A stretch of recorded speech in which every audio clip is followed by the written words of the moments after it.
يا أيها الذين آمنوا اذكروا الله ذكرا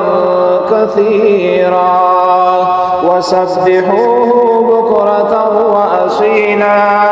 هو الذي يصلي عليكم وملائكته ليخرجكم من الظلمات إلى النور وكان بالمؤمنين رحيما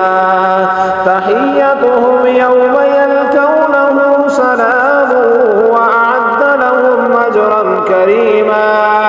يا أيها النبي إنا أرسلناك شاهدا ومبشرا ونذيرا وداعيا إلى الله بإذنه وسراجا منيرا وبشر المؤمنين بأن لهم من الله فضلا كبيرا.